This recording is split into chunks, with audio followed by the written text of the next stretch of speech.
입니다.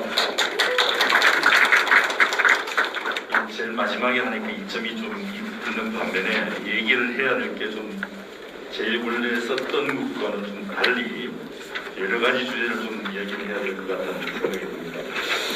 우선 오창익 국장님이 오시면서 제가 마음이 좀 한결 좀 부담이 들어진 것 같아요. 제가 제 심정을 사실은 오창익 국장님이 다 말씀해 주셔가지고 그래서 저는 조금 톤을 좀 낮춰서 얘기를 해야 되겠다고 생각을 해요.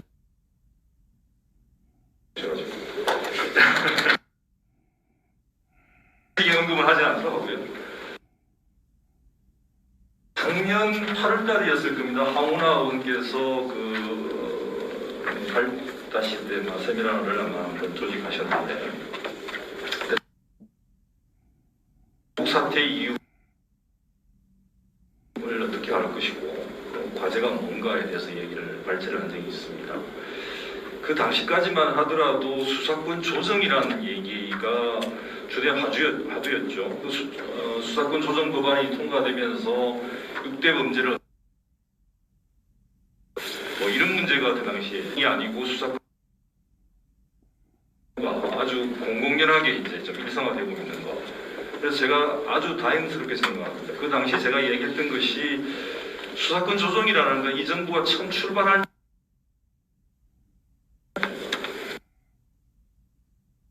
다 경험하셨겠지만 수사권 조정이라는 이 말 자체는 이제는 더 이상 통용될 수 없는 용어가 되어 있다. 조국 사태를 경험하면서 과연 수사권 조정 가지고 뭘 할 수 있겠는가라는 자각이 생겼다고 저는 보거든요. 그래서 검찰의 수사권을 폐지해야 된다라는 이런 과제를 담은 법안이 이제 여러 의원님들께서 공동으로 발의를 해주시고 지금 민주당 분위기에서 당대표께서 지금 얘기를 하신 것 같은데 모르겠으면 내부 사정은 제가 알 수가 없으니까 당이 달랐어요. 올 상반기 안에 통과를 시키겠다라는 그런 분위기가 있다는 정도만 제가 귓뜸을 들었습니다. 근데 알 수 없는 거죠.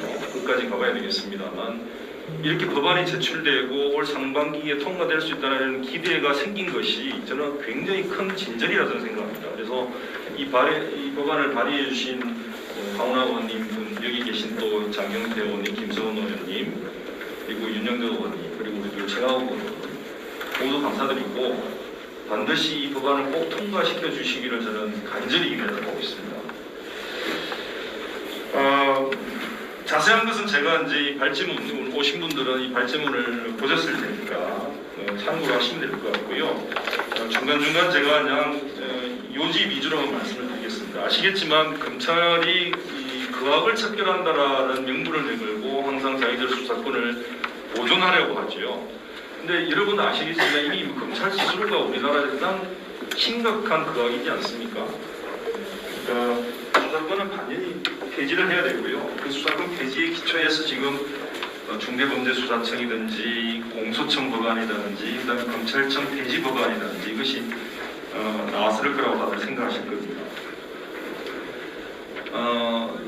일상적인 시기에서 가장 큰 위험은 정부로부터 나오는 위험은 사실은 국가 형벌권입니다. 아까 오창익 국장님 말씀하신 것처럼 수사하고 기소하고 재판하는 것이 사람을 통제하고 억압하는 가장 중요한 기제라고 하죠. 기제입니다. 제도적인 틀입니다. 근데 전쟁의 시기에는 당연히 군이 갖고 있는 군사력이 되겠죠. 이런 일상의 시기에서 자유라든지 권리를 통제하고 제한할 수 있는 이 사법체제를 다시 정성화시키는 가장 큰 원칙은 우리 좀 전에 우리 정영호 변호사님께서 말씀하신 것처럼 분산하고 사후만에 견제하고 감시하는 겁니다. 제가 여기 글 속에서는 이렇게 표현을 했습니다. 쉽게 큰 것은 위험하다. 이 권력 집단에서는 큰 것은 위험하다. 그리고 독점은 위험하다. 이 큰 두 가지 원리입니다. 큰 것을 쪼개는 것이고 이 두 가지 원칙만큼 중요한 원칙은 없다. 지금 우리가 검찰에서 갖고 있는 권한이 가장 비대하고 집중되어 있다는 것은 비대하고 집중되어 있다는 걸 다 알지 않습니까? 그래서 이 제도적인 기초의 방향은 무조건 분산시키는 거고 쪼개는 겁니다. 당연히 수사와 기소를 분리해야 되는 거죠. 그리고 검사는 당연히 이제 기소권을 행사해야 되는데 혹여라도 요즘 이제 이런 얘기가 나왔죠. 수사와 기소를 분리한다라고 하니까 검찰청을 수사청과 기소청으로 분리하거나 같은 조직 내에서 수사를 담당하는 조직과 기소를 담당하는 조직을 만들어서 별도로 공간과 차단을 하면 되지 않겠느냐라는 이런 방안이 일순간 나왔던 적이 있습니다. 근데 이게 꼼수라는 거는 뭐 다 아시겠죠. 서로 간에 지금 이제 흔히 말씀하신 우리가 남이가라는 이 정서와 조직적 교류, 우리가 하나의 큰 몸통이라는 것에 대한 공유가 이루어지고 있는 상황에서는 그게 불가합니다. 그러니까 강제적으로 이건 뜯어내야 되는 거죠. 필요성에 대해서 이미 뭐 다 말씀을 드리기 필요 없을 것 같고요. 수사와 기소 분리를 위한 구체적인 제도 개선 방향에 관해서 우리 발제자가 말씀하신 부분에 저는 전적으로 동의를 합니다.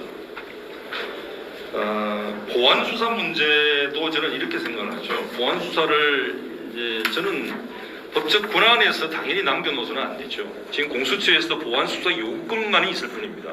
보안 수사에 대해서 공수처가 응하지 않을 경우에, 그러니까 지금 수사권 조정이죠. 공수처가 아니고 경찰에 대해서 검찰이 보안 수사를 요구할 수 있는데 그것을 요구에 응하지 않을 경우에는 일정한 제재 장치가 있죠. 예전에는 검사들의 수사 지휘에 대해서 경찰이 따르지 않을 경우에는 징계 요구권이 검사에게 있었습니다. 지금은 그게 폐지된 걸로 알고 있습니다만 어쨌든 보안 수사에 응하지 않을 때 그것을 따져서 적정한지를 따져서 일단에 다시 평가할 수 있는 그런 틀들은 분명히 필요하겠죠. 그렇다고 해서 지금 우리 효율성을 위해서 검찰청 내에 보안 수사를 직접 할 수 있는 권한을 주어서는 안 된다. 문제는 권한뿐만 아니고 사실은 조직적 역량 자체도 둬서는 안 된다는 겁니다. 인력을 둬서는 안 된다는 겁니다. 아시겠지만 독일은 우리들하고 영국식 모델의 약간 중간 정도에 있는 나라입니다만 거기에 검찰은 수사를 할 수 있는 권한 자체는 있습니다. 그런데 실제 수사를 하지 않습니다. 역량이 없기 때문입니다. 그거를 조직법적으로 인력을 두지를 않습니다. 검찰 내에. 그것도 우리는 항상 염두에 두고 있어야 되겠다라는 생각을 하겠습니다. 중대범죄수사청 문제에 대해서도 좀 당연히 필요하다고 저는 생각하는 사람이기 때문에 따로 토를 달지는 않겠습니다. 소속을 어디에 둘 것인가에 대해서 고민을 해봤는데요. 지금 아까 민주당 내 법무부에 둔다라는 얘기가 조금 있습니다. 아마 현실적인 요구를 또는 반영한 그런 생각인 것 같습니다만 굳이 그렇게 할 필요가 있을까? 다시 한번 재고를 했으면 좋겠다는 생각을 합니다. 법무부의 탈검찰화가 전제가 돼야 된다고 하지만 법무부가 탈검찰화를 할 수 있는 지금 제도적 법률적 근거가 없습니다. 그거를 만들기가 쉽지 않습니다. 계속 검사들 불러 쓰기가 좋습니다. 굉장히 활용하기가 좋습니다. 일반직 공무원들, 그 다음에 거기에 변호사를 지금 임시적으로 가 있습니다. 대부분 다. 과연 이 검사들을 법무부에서 완전히 배제시키기 위한 정말 법제를 준비하지 않는 상태에서 그냥 일반적인 정책적 차원에서 대통령이 누군가에 따라서 탈검찰화가 되고 안 되고 하는 좌우되는 그런 식의 상태에서는 저는 탈검찰화는 이루어질 수 없거든요. 지금 법무부에도 여전히 검사들이 그대로 다 있습니다. 탈검찰을 해도 저 같은 사람 한 명 나온 것 뿐이에요. 근데 그 상태가 다음 대통령이 누가 되는가에 따라서 다시 달라질 수 있다면 이게 무슨 의미가 있겠냐고요. 법무부 탈검찰하는 걸 완전히 법제적으로 정비를 하지 않는 상태에서는 제가 볼 때 중대범죄수사청을 법무부에 둔다는 것은 굉장히 나이브한 생각이다. 지금 법무부에 검찰국장뿐만 아니고 기조실장, 그 다음에 기타 과장급들 간부들 여전히 검사들 천국입니다. 그 상태에서 어떻게 중대범죄수사청을 의문입니다. 행안부에 대해서는 따로 이미 비슷하게 경찰이 비대화가 나타날 것이라는 건 우리가 분명히 있죠. 국민권익위원회 아까 말씀하셨는데 국민권익위원회는 사실 성질상 공수처가 어울리는 조직이죠. 원래 출발 자체가 국민권익위원회와 공수처가 그 뿌리가 같은 거니까요. 그거는 다시 고려할 필요가 있습니다만 제 생각에는 이 법무부, 행안부, 국민권익위원회 모두가 조금 다 좀 부적절하지 않은가 한번 제고를 해주셨으면 좋겠습니다. 발제자 의견 중에서 6대 범죄를 분산시켜서 정말 중대범죄수사청에는 필요한 부분들을 전문주를 할 수 있는 조직으로 남겨야 된다는 거, 제한해야 된다는 것에도 동의를 하고요. 그 다음에 각 그 자본시장이나 정권이나 국제거래, 탈세, 공정거래, 사실 여기가 지금 미지의 영역입니다. 제대로 이루어지고 있지 않은 영역이죠. 또 그 다변화 전문하는 그 조직을 자체적으로 만들자는 데 동의를 하는데, 또 한편에서는 지금 이번에 검찰청 폐지 법안에서 이야기를 하고 있지 않은 것 같은데, 사법경찰, 이게 특별사법경찰관이거든요. 이렇게 하는 거. 쉽게 말하면 행정조직 내에서 수사권을 갖고 있는 특별 어떤 부서나 인력들을 특사경이라고 부르는데, 특사경을 누가 임명하게 되어 있냐면 검사들이 임명하게 되어 있습니다. 그러니까 검사장이 특사경을 임명하게 되어 있습니다. 그러니까 그 구조도 지금 이번에는 정리를 해줘야 되거든요. 그러니까 이 부분에 대한 법안이 준비가 안 돼 있어요, 지금. 그다음에 제가 이제 이게 법안 자체를 이야기하다 보니 말씀을 드릴 수밖에 없는데, 수사청장의 임명 절차에서 추천위원회와 인사위원회 두 가지를 있는지를 이야기할 수밖에 없습니다. 수사청장의 임명 절차에서 추천위원회 위원을 얘기를 하시는데, 이것을 지금 공수처 비슷하게 만들어놨어요. 예를 들어서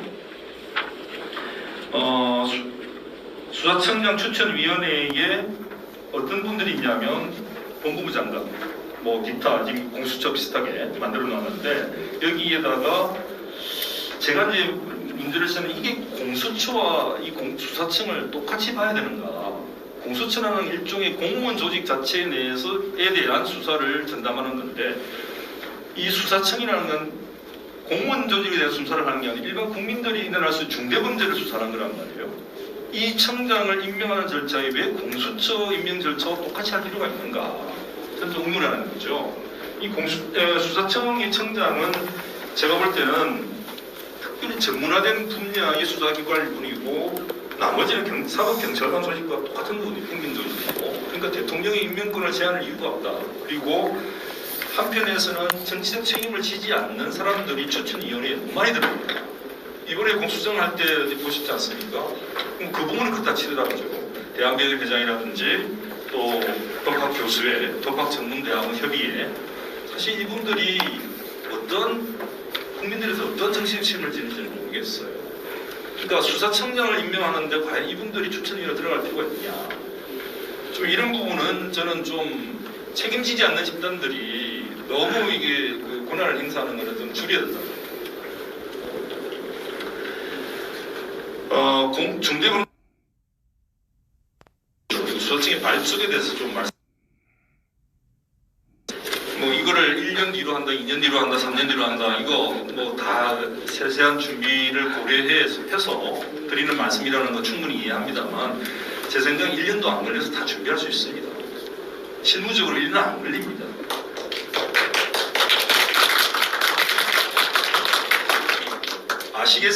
아시겠지만 우리나라 공무원들이 조직을 해체하는 데는 굉장히 소극적이에요.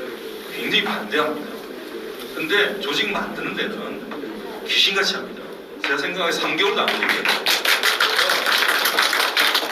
시행 시기 때문에 너무 고민하지 말자. 이거 그 수사관으로 들어오시려고 하는 사람 줄 서 있고요. 이 조직을 만드는데 행안부 조직 그 공무원에 나서면 정말 몇 개월 안 걸립니다. 그러니까 시행 시기는 저는 빠르게 갈수록 좋고, 적어도 이 정도 내에서 이건 완료를 짓고 발족을 시키는 게 좋겠다라고 저는 생각을 하고 있고요.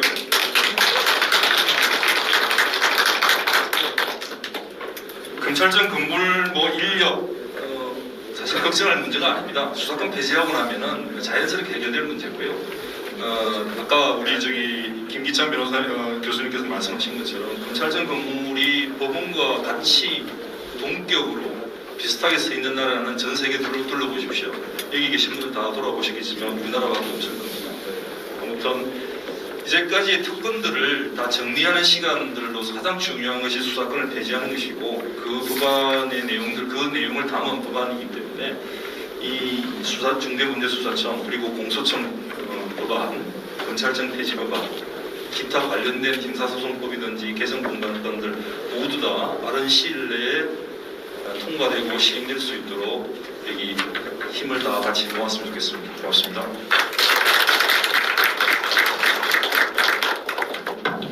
네, 황희석 변호사님 수고하셨습니다. 제가 오늘 그